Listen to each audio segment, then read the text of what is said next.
श्री पुराण पुरुषोत्तमाय नमः। श्री गणेशाय नमः। श्री शिव पुराण की कथा विद्येश्वर संहिता। ओम नमः शिवाय। कर्पूर्वगौरं करुणावतारं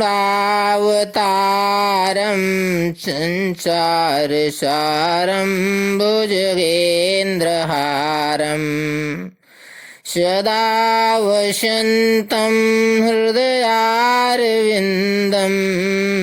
भवं भवानी सहितं नमामि। प्रयाग में सूत जी मुनियों का तुरंत पाप नाश करने वाले साधन के विषय में प्रश्न। आद्यंत मंगलम जात समान भावो मार्यम तमीशं जरामरमात्मदेवम् पंचाननं प्रबल पंचविनोदशीलं संभाववे मनसि शंकरमंबिकेशम्। जो आदि और अंत में तथा मध्य में भी नित्य मंगलमय है, जिनकी समानता अथवा तुलना कहीं भी नहीं है, जो आत्मा के स्वरूप को प्रकाशित करने वाले देवता परमात्मा हैं, जिनके 5 मुख हैं और जो खेल ही खेल में अनायास जगत की रचना, पालन और संहार तथा अनुग्रह एवं तिरोभाव रूप प्रपंच प्रबल कर्म करते रहते हैं, उन सर्वश्रेष्ठ अजर अमर ईश्वर अंबिकापति भगवान शंकर का मैं मन ही मन चिंतन करता हूँ।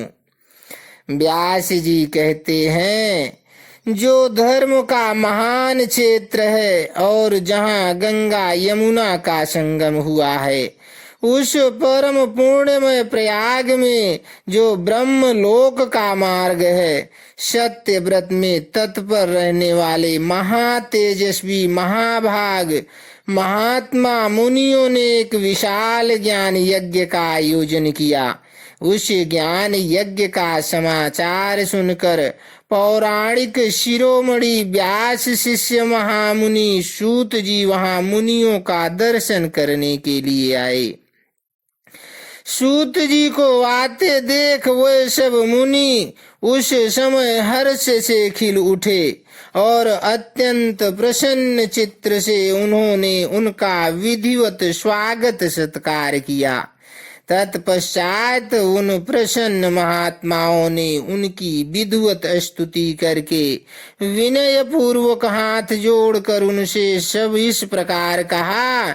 सर्वज्ञ विद्वान रोमहर्षण जी, आपका भाग्य बड़ा भारी है। इसी से आपने व्यास जी के मुख से अपनी प्रसन्नता के लिए ही संपूर्ण पुराण विद्या प्राप्त की है। इसलिए आप आश्चर्य स्वरूप कथाओं के भंडार हैं। ठीक उसी तरह जैसे रत्नाकर समुद्र बड़े बड़े सारभूतों रत्नों का आगार है। तीनों लोकों में भूत, वर्तमान और भविष्य तथा और भी जो कोई वस्तु है, वह आपसे अज्ञात नहीं है। आप हमारे सौभाग्य से इस यज्ञ का दर्शन करने के लिए यहाँ पधारे हैं और इसी व्याज से हमारा कुछ कल्याण करने वाले हैं, क्योंकि आपका आगम निरर्थक नहीं हो सकता। हमने पहले भी आपसे शुभाशुभ तत्व का पूरा पूरा वर्णन सुना है, किंतु उससे तृप्ति नहीं होती। हमें उसे सुनने की बारंबार इच्छा होती है। उत्तम बुद्धि वाले सूत जी, इस समय हमें एक ही बात सुननी है। यदि आपका अनुग्रह हो तो गोपनीय होने पर भी आप उस विषय का वर्णन करें। घोर कलयुग आने पर मनुष्य पूर्ण कर्म से दूर रहेंगे, दुराचार में फंस जाएंगे और सब के सब सत्य भाषण से मुंह फेर लेंगे, दूसरों की निंदा में तत्पर होंगे, पराये धन को हड़प लेने की इच्छा करेंगे, उनका मन पराई स्त्रियों में आसक्त होगा तथा वे दूसरे प्राणियों की हिंसा किया करेंगे, अपने शरीर को ही आत्मा समझेंगे, मूढ़ नास्तिक और पशु बुद्धि रखने वाले होंगे, माता पिता से द्वेष रखेंगे, ब्राह्मण लोभ रूपी ग्राह के ग्रास बन जाएंगे, वेद बेच कर जीविका चलाएंगे, धन का उपार्जन करने के लिए ही विद्या का अभ्यास करेंगे और मद से मोहित रहेंगे, अपनी जाति के कर्म छोड़ देंगे, प्रायः दूसरों को ठगेंगे, तीनों काल की संध्योपासना से दूर रहेंगे और ब्रह्म ज्ञान से शून्य होंगे। समस्त क्षत्रिय भी स्वधर्म का त्याग करने वाले होंगे, कुसंगी पापी और व्यभिचारी होंगे, उनमें शौर्य का अभाव होगा, वे कुत्सित चौर्य कर्म से जीविका चलाएंगे, शूद्रों का सा बर्ताव करेंगे और उनका चित्त काम का किंकर बना रहेगा। वैश्य संस्कार भ्रष्ट स्वधर्म त्यागी कुमार्गी धनोपार्जन परायण तथा नाप तौल में अपनी कुत्सित वृत्ति का परिचय देने वाले होंगे। इसी तरह शूद्र ब्राह्मणों के आचार में तत्पर होंगे, उनकी आकृति उज्जवल होगी, अर्थात वे अपना कर्म धर्म छोड़कर उज्जवल वेशभूषा से विभूषित हो व्यर्थ घूमेंगे, वे स्वभावतः ही अपने धर्म का त्याग करने वाले होंगे, उनके विचार धर्म के प्रतिकूल होंगे, वे कुटिल और द्विज निंदक होंगे, यदि धनी हुए तो कुकर्म में लग जाएंगे, विद्वान हुए तो वाद विवाद करने वाले होंगे, अपने को कुलीन मानकर चारों वर्णों के साथ वैवाहिक संबंध स्थापित करेंगे, समस्त वर्णों को अपने संपर्क से भ्रष्ट करेंगे, वे लोग अपनी अधिकार सीमा से बाहर जाकर द्विजोचित सत्कर्मों का अनुष्ठान करने वाले होंगे। कलयुग की स्त्रियां प्रायः सदाचार से भ्रष्ट और पति का अपमान करने वाली होंगी, सास ससुर से द्रोह करेंगी, किसी से भय नहीं मानेंगी, मलिन भोजन करेंगी, कुत्सित हाव भाव में तत्पर होंगी, उनका शील स्वभाव बहुत बुरा होगा और वे अपने पति की सेवा से सदा ही विमुख रहेंगी। सूत जी, इस तरह जिनकी बुद्धि नष्ट हो गई है, जिन्होंने अपने धर्म का परित्याग कर दिया है, ऐसे लोगों को इहलोक और परलोक में उत्तम गति कैसे प्राप्त होगी? इसी चिंता से हमारा मन सदा व्याकुल रहता है। परोपकार के समान दूसरा कोई धर्म नहीं है, अतः जिस छोटे से उपाय से इन सब के पापों का तत्काल नाश हो जाए, उसे इस समय कृपा पूर्वक बताइए, क्योंकि आप समस्त सिद्धांतों के ज्ञाता हैं।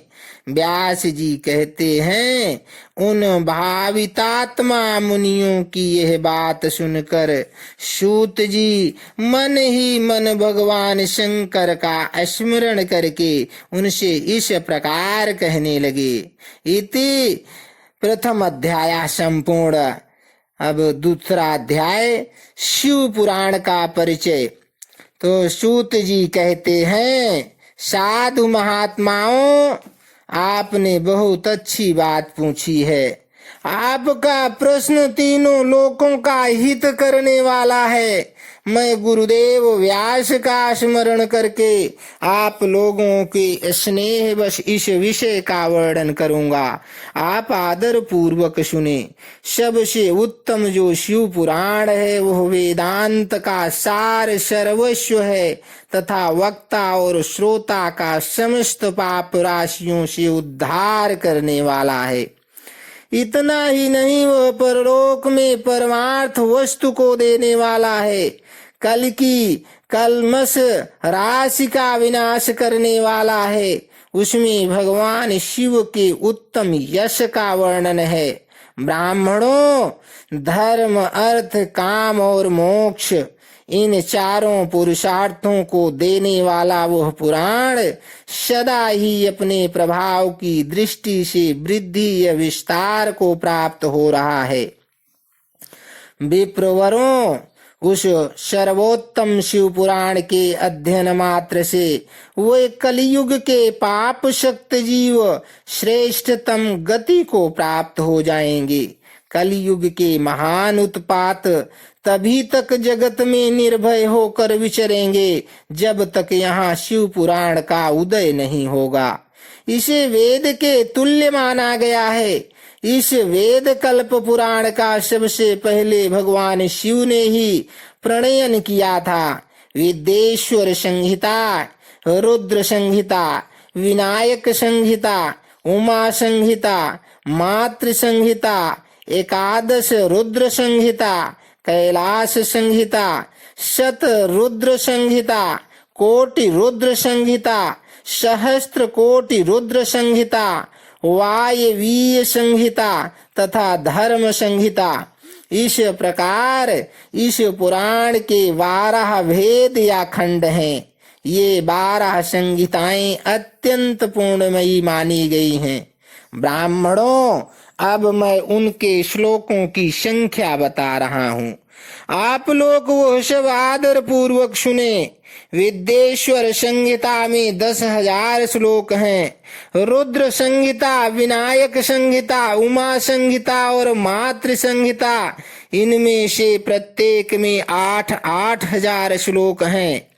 ब्राह्मणों, एकादश रुद्र संहिता में 13,000, कैलाश संहिता में 6,000, शत रुद्र संहिता में 3,000, कोटि रुद्र संहिता में 9,000, सहस्त्र कोटि रुद्र संहिता में 11,000, वायवीय संहिता में 4,000 तथा धर्म संहिता में 12,000 श्लोक हैं। इस प्रकार मूल शिव पुराण की श्लोक संख्या 1,00,000 है, परंतु व्यास जी ने उसे 24,000 श्लोकों में संक्षिप्त कर दिया है। पुराणों की क्रम संख्या के विचार से इस शिव पुराण का स्थान चौथा है।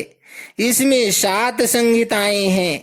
पूर्व काल में भगवान शिव ने श्लोक संख्या की दृष्टि से 100 करोड़ श्लोकों का एक ही पुराण ग्रंथ ग्रथित किया था।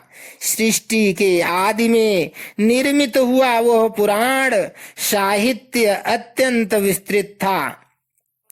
फिर द्वापर आदि युगों में द्वैपायन, व्यास आदि महर्षियों ने जब पुराण का 18 भागों में विभाजन कर दिया, उस समय संपूर्ण पुराणों का संक्षिप्त स्वरूप केवल 4,00,000 श्लोकों का ही रह गया। उस समय उन्होंने शिव पुराण का 24,000 श्लोकों में प्रतिपादन किया। यही इसके श्लोकों की संख्या है। यह वेद तुल्य पुराण 7 संहिताओं में बटा हुआ है। इसकी पहली संहिता का नाम विद्येश्वर संहिता है। दूसरी रुद्र संहिता समझनी चाहिए। तीसरी का नाम शतरुद्र संहिता, चौथी का कोटि रुद्र संहिता, पांचवी का उमा संहिता, छठी का कैलाश संहिता और सातवीं का नाम वायवीय संहिता है। इस प्रकार ये 7 संहिताएं मानी गई हैं। इन 7 संहिताओं से युक्त दिव्य शिव पुराण वेद के तुल्य प्रामाणिक तथा सबसे उत्कृष्ट गति प्रदान करने वाला है। यह निर्मल शिव पुराण भगवान शिव के द्वारा ही प्रतिपादित है। इसे शैव शिरोमणि भगवान व्यास ने संक्षेप से संकलित किया है। यह समस्त जीव समुदाय के लिए उपकारक, त्रिविध तापों का नाश करने वाला, तुलना रहित एवं सत्पुरुषों को कल्याण प्रदान करने वाला है। इसमें वेदांत विज्ञानमय प्रधान तथा निष्कपट निष्काम धर्म का प्रतिपादन किया गया है। यह पुराण ईर्ष्या रहित अंतःकरण वाले विद्वानों के लिए जानने की वस्तु है। इसमें श्रेष्ठ मंत्र समूहों का संकलन है तथा धर्म, अर्थ और काम, इस त्रिवर्ग की प्राप्ति के साधन का भी वर्णन है। यह उत्तम शिव पुराण समस्त पुराणों में श्रेष्ठ है। वेद वेदांत में वैद्य रूप से विलसित परम वस्तु परमात्मा का इसमें गान किया गया है। जो बड़े आदर से इन्हें पढ़ता और सुनता है वह भगवान शिव का प्रिय होकर परम गति को प्राप्त करता है। अथ इति अध्याय 2 संपूर्णः। अब तीसरा अध्याय साध्य साधन आदि का विचार तथा श्रवण कीर्तन और मनन, इन 3 साधकों की श्रेष्ठता का प्रतिपादन।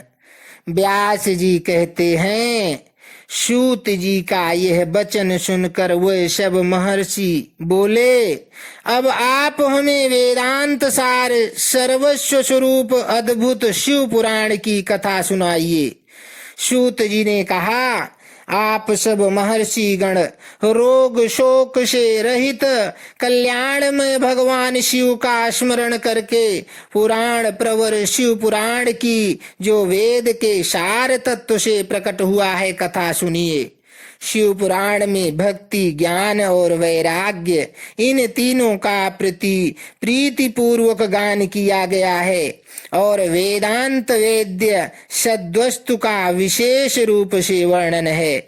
इस वर्तमान कल्प में जब सृष्टि कर्म आरंभ हुआ था, उन दिनों 6 कुलों के महर्षि परस्पर वाद विवाद करते हुए कहने लगे, अमुक वस्तु सबसे उत्कृष्ट है और अमुक नहीं है। उनके इस विवाद ने अत्यंत महान रूप धारण कर लिया। तब वे सब के सब अपनी शंका के समाधान के लिए सृष्टिकर्ता अविनाशी ब्रह्मा जी के पास गए और हाथ जोड़कर विनय भरी वाणी में बोले, प्रभो, आप संपूर्ण जगत को धारण पोषण करने वाले तथा समस्त कारणों के भी कारण हैं। हम यह जानना चाहते हैं कि संपूर्ण तत्वों से परे परात्पर पुराण पुरुष कौन है। ब्रह्मा जी ने कहा, जहाँ से मन सहित वाणी उन्हें न पाकर लौट आती है तथा जिनसे ब्रह्मा विष्णु रुद्र और रुद्र आदि से युक्त यह संपूर्ण जगत समस्त भूतों एवं इंद्रियों के साथ पहले प्रकट हुआ है, वही ये देव महादेव सर्वज्ञ एवं संपूर्ण जगत के स्वामी हैं। ये ही सबसे उत्कृष्ट हैं। भक्ति से ही इनका साक्षात्कार होता है, दूसरे किसी उपाय से कहीं इनका दर्शन नहीं होता। रुद्र, हरि, हर तथा अन्य देवेश्वर सदा उत्तम भक्ति भाव से उनका दर्शन करना चाहते हैं। भगवान शिव में भक्ति होने से मनुष्य संसार बंधन से मुक्त हो जाता है। देवता के कृपा प्रसाद से उनमें भक्ति हो जाती है और भक्ति से देवता का कृपा प्रसाद प्राप्त होता है। ठीक उसी प्रकार जैसे यहाँ अंकुर से बीज और बीज से अंकुर पैदा होता है, इसलिए तुम सब ब्रह्मार्षि भगवान शंकर का कृपा प्रसाद प्राप्त करने के लिए भूतल पर जाकर वहां सहस्त्रों वर्षों तक चालू रहने वाले एक विशाल यज्ञ का आयोजन करो। इन यज्ञपति भगवान शिव ही की ही कृपा से वेदोक्त विद्या के सारभूत साध्य साधन का ज्ञान होता है। शिव पद की प्राप्ति ही साध्य है, उनकी सेवा ही साधन है तथा उनके प्रसाद से जो नित्य नैमित्तिक आदि फलों की ओर से निःस्पृह होता है वही साधक है। वेदोक्त कर्म का अनुष्ठान करके उसके महान फल को भगवान शिव के चरणों में समर्पित कर देना ही परमेश्वर पद की प्राप्ति है। वही सालोक्य आदि के क्रम से प्राप्त होने वाली मुक्ति है। उन पुरुषों की भक्ति के अनुसार उन सबको उत्कृष्ट फल की प्राप्ति होती है। उस भक्ति के साधन अनेक प्रकार के हैं जिनका साक्षात महेश्वर ने ही प्रतिपादन किया है। उनमें से सारभूत साधन को संक्षिप्त करके मैं बता रहा हूँ। कान से भगवान के नाम गुण और लीलाओं का श्रवण, वाणी द्वारा उनका कीर्तन तथा मन के द्वारा उनका मनन, इन तीनों को महान साधन कहा गया है। तात्पर्य यह है कि महेश्वर का श्रवण, कीर्तन और मनन करना चाहिए। यह श्रुति का वाक्य है, हम सब के लिए प्रमाणभूत है। इसी साधन से संपूर्ण मनोरथों की सिद्धि में लगे हुए आप लोग परम साध्य को प्राप्त हों। लोग प्रत्यक्ष वस्तु को आंख से देखकर उसमें प्रवृत्त होते हैं, परंतु जिस वस्तु का कहीं भी प्रत्यक्ष दर्शन नहीं होता उसे श्रवणेन्द्रिय द्वारा जान सुनकर मनुष्य उसकी प्राप्ति के लिए चेष्टा करता है। अतः पहला साधन श्रवण ही है। उसके द्वारा गुरु के मुख से तत्व को सुनकर श्रेष्ठ बुद्धि वाला विद्वान पुरुष अन्य साधन कीर्तन एवं मनन की सिद्धि करे। क्रमशः मनन पर्यंत इस साधन की अच्छी तरह साधना कर लेने पर उसके द्वारा सालोक्य आदि के क्रम से धीरे धीरे भगवान शिव का संयोग प्राप्त होता है। पहले सारे अंगों के रोग नष्ट हो जाते हैं, फिर सब प्रकार का लौकिक आनंद भी विलीन हो जाता है। भगवान शंकर की पूजा, उनके नामों के जप तथा उनके गुण रूप विलास और नामों का युक्ति परायण चित्त के द्वारा जो निरंतर परिशोधन या चिंतन होता है उसी को मनन कहा गया है। वह महेश्वर की कृपा दृष्टि से उपलब्ध होता है। उसे श्रेष्ठ साधनों में प्रधान या प्रमुख कहा गया है। सूत जी कहते हैं, मुनीश्वरों, इस साधन का महात्म्य बताने के प्रसंग में मैं आप लोगों के लिए एक प्राचीन वृतांत का वर्णन करूंगा। उसे ध्यान देकर आप लोग सुने। पहले की बात है, पराशर मुनि के पुत्र मेरे गुरु व्यास देव जी सरस्वती नदी के सुंदर तट पर तपस्या कर रहे थे। एक दिन सूर्य तुल्य तेजस्वी विमान से यात्रा करते हुए भगवान सनत कुमार अकस्मात वहां जा पहुंचे। उन्होंने मेरे गुरु को वहां देखा, वह ध्यान में मग्न थे। उससे जगने पर उन्होंने ब्रह्मपुत्र सनत कुमार को अपने सामने उपस्थित देखा।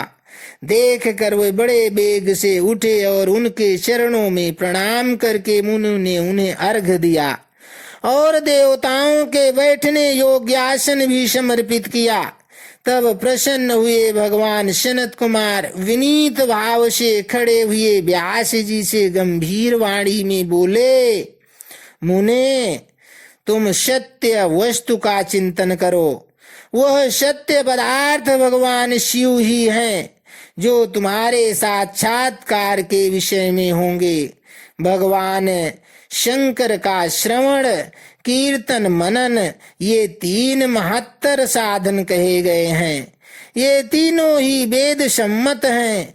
पूर्व काल में और मैं दूसरे साधनों के संभ्रम में पड़कर घूमता घामता मंदराचल पर जा पहुंचा और वहां तपस्या करने लगा तदनंतर महेश्वर शिव की आज्ञा से भगवान नंदिकेश्वर वहां आए।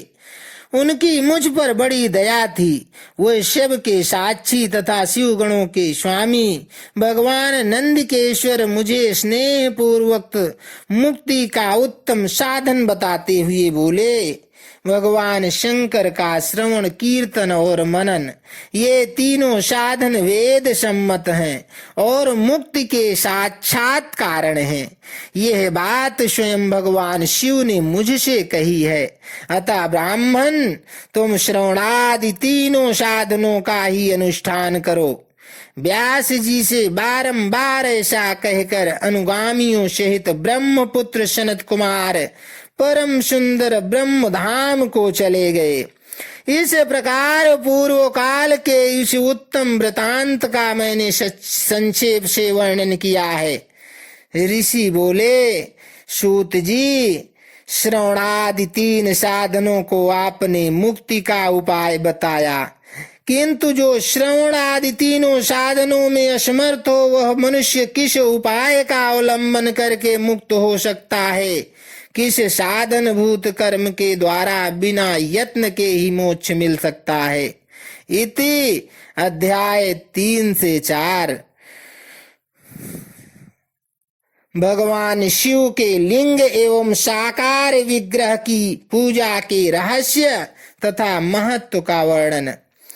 सूत जी कहते हैं, शौनक जी, जो श्रवण, कीर्तन और मनन इन तीनों साधनों के अनुष्ठान में समर्थ न हो, वो भगवान शंकर के लिंग एवं मूर्ति की स्थापना करके नित्य उसकी पूजा करे तो संसार सागर से पार हो सकता है। वंचना अथवा छल न करते हुए अपनी शक्ति के अनुसार धनराशि ले जाए और उसे शिवलिंग अथवा शिव मूर्ति की सेवा के लिए अर्पित कर दे। साथ ही निरंतर उस लिंग एवं मूर्ति की पूजा भी करे। उसके लिए भक्ति भाव से मंडप, गोपुर, तीर्थ, मठ एवं क्षेत्र की स्थापना करे तथा उत्सव रचाए। वस्त्र, गंध, पुष्प, धूप, दीप तथा पुआ और शाक आदि व्यंजनों से युक्त भांति भांति के भक्ष्य भोजन अन्य नैवेद्य के रूप में समर्पित करे। छत्र, ध्वजा, व्यजन, चामर तथा अन्य अंगों सहित राजोपचार की भांति सब सामान भगवान शिव के लिंग एवं मूर्ति को चढ़ाए। प्रदक्षिणा, नमस्कार तथा यथाशक्ति जप करे। आवाहन से लेकर विसर्जन तक सारा कार्य प्रतिदिन भक्ति भाव से संपन्न करे।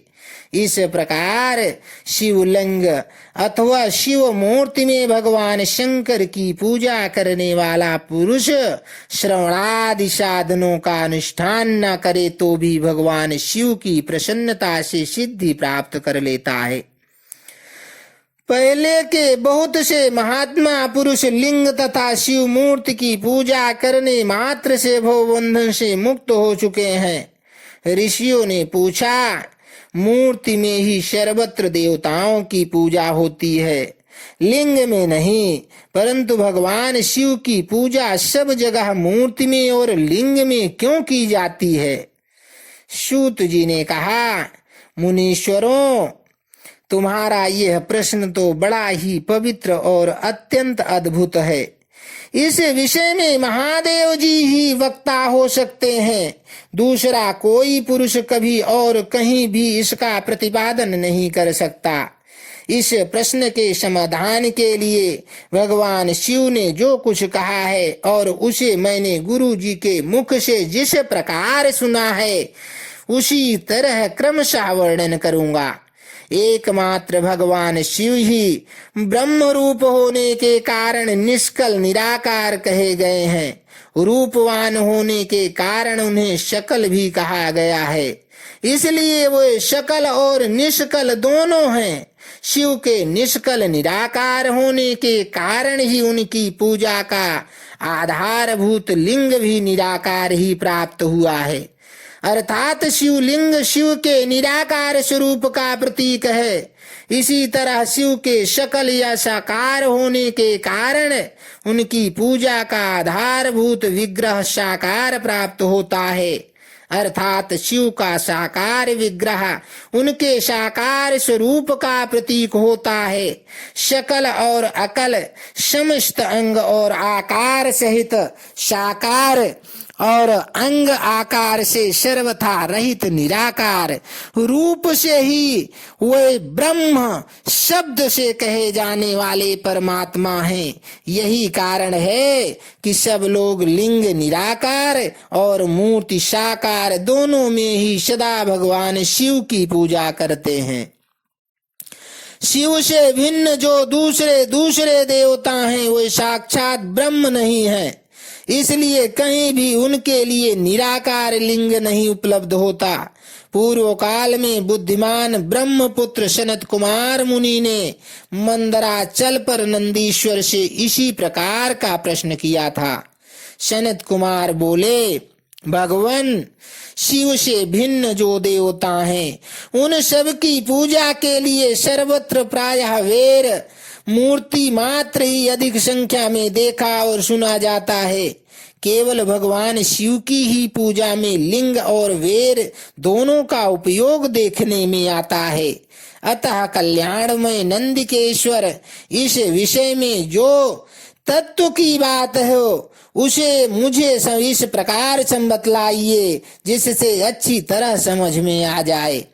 नंदिकेश्वर ने कहा, निष्पाप ब्रह्म कुमार जी, आपके इस प्रश्न का हम जैसे लोगों के द्वारा कोई उत्तर नहीं दिया जा सकता, क्योंकि यह गोपनीय विषय है और लिंग साक्षात ब्रह्म का प्रतीक है।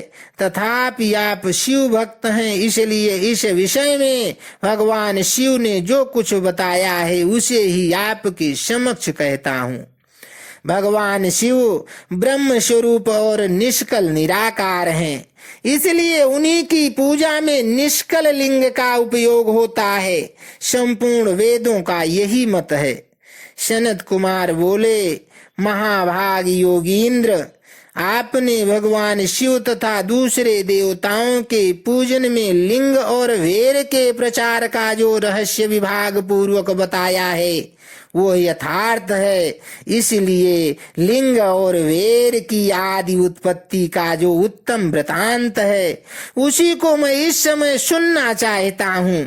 लिंग के प्रकाट्य का रहस्य सूचित करने वाला प्रसंग मुझे सुनाइए। इसके उत्तर में नंदिकेश्वर ने भगवान महादेव के निष्कल स्वरूप लिंग के आविर्भाव का प्रसंग सुनाना आरंभ किया। उन्होंने ब्रह्मा तथा विष्णु के विवाद, देवताओं की व्याकुलता एवं चिंता, देवताओं का दिव्य कैलाश शिखर पर गमन, उनके द्वारा चंद्रशेखर महादेव का स्तवन, देवताओं से प्रेरित हुए महादेव जी का ब्रह्मा और विष्णु के विवाद स्थल में आगमन तथा दोनों के बीच में निष्कल आदि अंतर्हित भीषण अग्नि स्तंभ के रूप में उनका आविर्भाव आदि प्रसंगों की कथा कही। तदनंतर श्री ब्रह्मा और विष्णु दोनों के द्वारा उस ज्योतिर्मय स्तंभ की ऊंचाई और गहराई का था लेने की चेष्टा एवं केतकी पुष्प के शाप वरदान आदि के प्रसंग भी सुनाए। इति अध्याय 5 से 8। महेश्वर का ब्रह्म और विष्णु को अपने निष्कल और सकल स्वरूप का परिचय देते हुए लिंग पूजन का महत्व बताना। नंदिकेश्वर कहते हैं, तदनंतर वे दोनों ब्रह्मा और विष्णु भगवान शिव को प्रणाम करके दोनों हाथ जोड़ उनके दाएं बाएं भाग में चुपचाप खड़े हो गए। फिर उन्होंने वहां साक्षात प्रकट पूजनीय महादेव जी को श्रेष्ठ आसन पर स्थापित करके पवित्र पुरुष वस्तुओं का द्वारा उनका पूजन किया। दीर्घ काल तक अविकृत भाव से सुस्थिर रहने वाली वस्तुओं को पुरुष वस्तु कहते हैं और अल्प काल तक ही टिकने वाली क्षणभंगुर वस्तुएं प्राकृत वस्तु कहलाती हैं। इस तरह वस्तु के ये दो भेद जानने चाहिए। किन पुरुष वस्तुओं से उन्होंने भगवान शिव का पूजन किया यह बताया जाता है। हार, नूपुर, केयूर, किरीट, मणिमय कुंडल, यज्ञोपवीत, उत्तरीय वस्त्र, पुष्पमाला, रेशमी वस्त्र, हार, मुद्रिका, पुष्प, तांबूल, कपूर, चंदन एवं अगुरु का अनुलेप, धूप, दीप, श्वेत छत्र, व्यंजन, ध्वजा, चंवर तथा अन्यान्य दिव्य उपहारों द्वारा जिनका वैभव वाणी और मन की पहुंच से परे था, जो केवल पशुपति परमात्मा के ही योग्य थे और जिन्हें पशुबद्ध जीव कदापि नहीं पा सकते थे, उन दोनों ने अपने स्वामी महेश्वर का पूजन किया। सबसे पहले वहां ब्रह्मा और विष्णु ने भगवान शंकर की पूजा की। इससे प्रसन्न हो भक्ति पूर्वक भगवान शिव ने वहां नम्र भाव से खड़े हुए उन दोनों देवताओं से मुस्कुराकर कहा। महेश्वर बोले, पुत्रों, आज का दिन एक महान दिन है। इसमें तुम्हारे द्वारा जो आज मेरी पूजा हुई है, इससे मैं तुम लोगों को बहुत प्रसन्न हूँ। इसी कारण यह दिन परम पवित्र और महान से महान होगा। आज की यह तिथि शिवरात्रि के नाम से विख्यात होकर मेरे लिए परम प्रिय होगी। इसके समय में जो मेरे लिंग निष्कल अंग आकृत से रहित निराकार स्वरूप के प्रतीक वेर सकल साकार रूप के प्रतीक विग्रह की पूजा करेगा, वह पुरुष जगत की सृष्टि और पालन आदि कार्य भी कर सकता है। जो शिवरात्रि को दिन रात निराहार एवं जितेंद्रिय रहकर अपनी शक्ति के अनुसार निश्चल भाव से मेरी यथोचित पूजा करेगा, उसको मिलने वाला फल का वर्णन सुनो। 1 वर्ष तक निरंतर मेरी पूजा करने पर जो फल मिलता है, वह सारा फल केवल शिवरात्रि को मेरा पूजन करने से मनुष्य तत्काल प्राप्त कर लेता है। जैसे पूर्ण चंद्रमा का उदय समुद्र की वृद्धि का अवसर है, उसी प्रकार यह शिवरात्रि तिथि मेरे धर्म की वृद्धि का समय है। इस तिथि में मेरी स्थापना आदि का मंगलमय उत्सव होना चाहिए। पहले मैं ज्योतिर्मय स्तंभ रूप से प्रकट हुआ था। वह समय मार्गशीर्ष मास में आर्द्रा नक्षत्र से युक्त पूर्णमासी या प्रतिपदा है। जो पुरुष मार्गशीर्ष मास में आर्द्रा नक्षत्र होने पर पार्वती सहित मेरा दर्शन करता है अथवा मेरी मूर्ति या लिंग की ही झांकी करता है, वह मेरे लिए कार्तिकेय से भी अधिक प्रिय है। उस शुभ दिन को मेरे दर्शन मात्र से पूरा फल प्राप्त होता है। यदि दर्शन के साथ साथ मेरा पूजन भी किया जाए तो इतना अधिक फल प्राप्त होता है कि उसका वाणी द्वारा वर्णन नहीं हो सकता। वहां पर मैं लिंग रूप से प्रकट होकर बहुत बड़ा हो गया था, अतः उस लिंग के कारण यह भूतल लिंग स्थान के नाम से प्रसिद्ध हुआ। जगत के लोग इसका दर्शन और पूजन कर सकें, इसके लिए यह अनादि और अनंत ज्योति स्तंभ अथवा ज्योतिर्मय लिंग अत्यंत छोटा हो जाएगा। यह लिंग सब प्रकार के भोग सुलभ कराने वाला तथा भोग और मोक्ष का एकमात्र साधन है। इसका दर्शन, स्पर्श और ध्यान किया जाए तो यह प्राणियों को जन्म और मृत्यु के कष्ट से छुड़ाने वाला है। अग्नि के पहाड़ जैसा जो यह शिवलिंग यहाँ प्रकट हुआ है, इसके कारण यह स्थान अरुणाचल नाम से प्रसिद्ध होगा। यहाँ अनेक प्रकार के बड़े बड़े तीर्थ प्रकट होंगे। इस स्थान में निवास करने वाले या मरने से जीवों का मोक्ष तक हो जाएगा। मेरे 2 रूप हैं, सकल और निष्कल। दूसरे किसी के ऐसे रूप नहीं हैं। पहले मैं स्तंभ रूप से प्रकट हुआ, फिर अपने साक्षात रूप से। ब्रह्म भाव मेरा निष्कल रूप है और महेश्वर भाव सकल रूप है। ये दोनों मेरे ही सिद्ध रूप हैं। मैं ही पर ब्रह्म परमात्मा हूँ। कला युक्त और अकल मेरे ही स्वरूप हैं। ब्रह्म रूप होने के कारण मैं ईश्वर भी हूँ। जीवों पर अनुग्रह आदि करना मेरा कार्य है। ब्रह्म और केशव, मैं सबसे बृहत और जगत की वृद्धि करने वाला होने के कारण ब्रह्म कहलाता हूँ।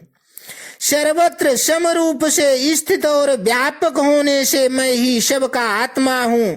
सर्ग से लेकर अनुग्रह तक आत्मा या ईश्वर से भिन्न जो जगत संबंधी 5 कृत्य हैं वे सदा मेरे ही हैं। मेरे अतिरिक्त किसी दूसरे के नहीं हैं, क्योंकि मैं ही सबका ईश्वर हूँ। पहले मेरी ब्रह्म रूपता का बोध कराने के लिए निष्कल लिंग प्रकट हुआ था। फिर अज्ञात ईश्वर तत्व का साक्षात्कार कराने के लिए निमित्तमय साक्षात जगदीश्वर ही सकल रूप में तत्काल प्रकट हो गया। अतः मुझ में जो ईशत्व है उसे ही मेरा सकल रूप जानना चाहिए, तथा जो यह मेरा निष्कल स्तंभ है वो मेरे ब्रह्म स्वरूप का बोध कराने वाला है। यह मेरा ही लिंग चिन्ह है। तुम दोनों प्रतिदिन यहाँ रहकर इसका पूजन करो। ये मेरा ही स्वरूप है और मेरे समीप की प्राप्ति कराने वाला है। लिंग और लिंगी में नित्य अभेद्य होने के कारण मेरे इस लिंग का महान पुरुषों को भी पूजन करना चाहिए। मेरे एक लिंग की स्थापना करने का यह फल बताया गया है कि उपासक को मेरी समानता की प्राप्ति हो जाती है। यदि एक के बाद दूसरे शिवलिंग की स्थापना कर दी गई तब तो उपासक को फल स्वरूप मेरे साथ एक तत्व सायुज्य मोक्ष रूप फल प्राप्त होता है। प्रधानतया शिवलिंग की ही स्थापना करनी चाहिए। मूर्ति की स्थापना उसकी अपेक्षा गौण कर्म है। शिवलिंग के अभाव में यह सब और से सवेर मूर्ति युक्त होने पर भी वह स्थान क्षेत्र नहीं कहलाता। इति अध्याय 9।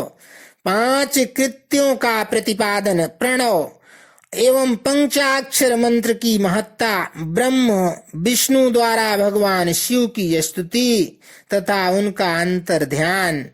ब्रह्मा और विष्णु ने पूछा, प्रभो सृष्टि आदि 5 कृत्यों के लक्षण क्या हैं?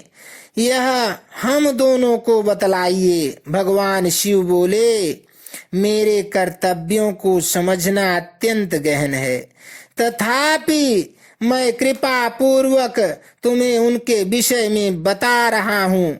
ब्रह्म और अच्युत, सृष्टि पालन, संहार, तिरोभाव और अनुग्रह, ये 5 ही मेरे जगत संबंधी कार्य हैं जो नित्य सिद्ध हैं। संसार की रचना का जो आरंभ है उसी को सर्ग या सृष्टि कहते हैं। मुझसे पालित होकर सृष्टि का सुस्थिर रूप से रहना ही उसकी स्थिति है। उसका विनाश ही संहार है। प्राणों के उत्कल को तिरोभाव कहते हैं। इन सब से छुटकारा मिल जाना ही मेरा अनुग्रह है। इस प्रकार मेरे 5 कृत्य हैं। सृष्टि आदि जो 4 कृत्य हैं वे संसार का विस्तार करने वाले हैं। 5वां कृत्य अनुग्रह मोक्ष का हेतु है। वह सदा मुझ में ही अचल भाव से स्थिर रहता है।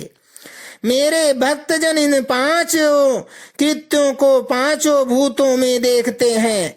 सृष्टि भूतल में, स्थिति जल में, संहार अग्नि में, तिरोभाव वायु में और अनुग्रह आकाश में स्थित है।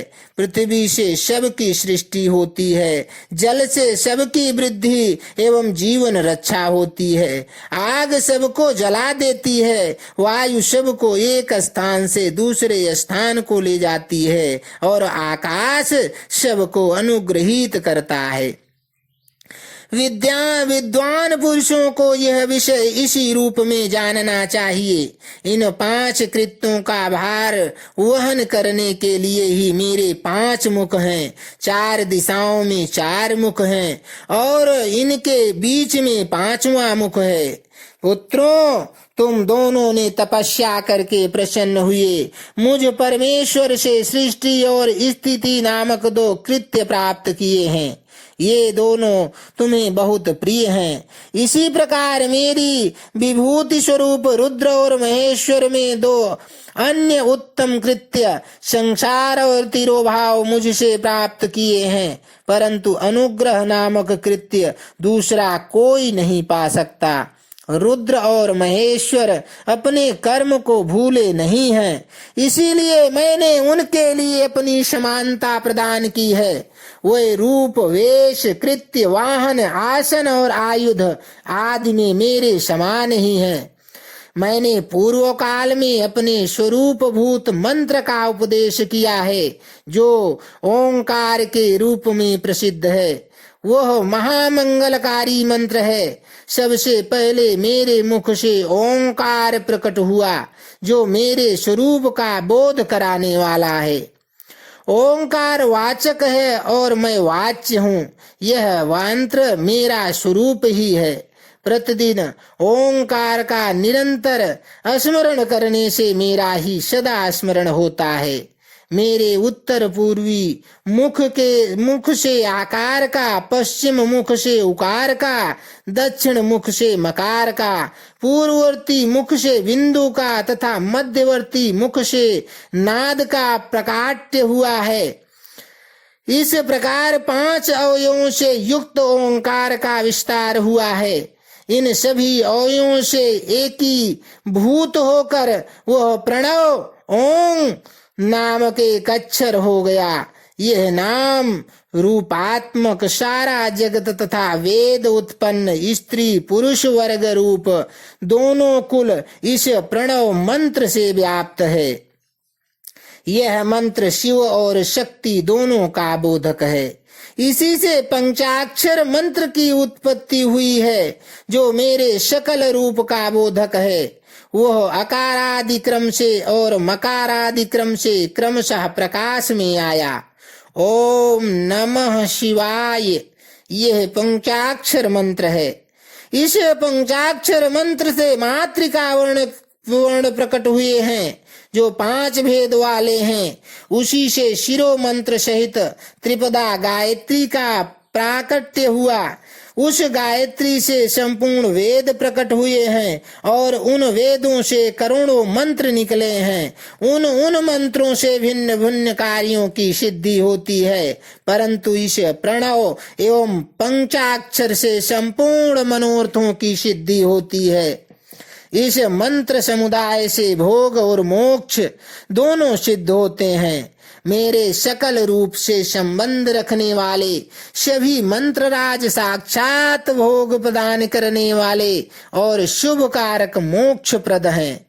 नंदिकेश्वर कहते हैं, तदनंतर जगदम्बा पार्वती के साथ बैठे हुए गुरुवर महादेव जी ने उत्तराभिमुख बैठे हुए ब्रह्मा और विष्णु को पर्दा करने वाले वस्त्र से आच्छादित करके उनके मस्तक पर अपना कर कमल रखकर धीरे धीरे उच्चारण करके उन्हें उत्तम मंत्र का उपदेश किया।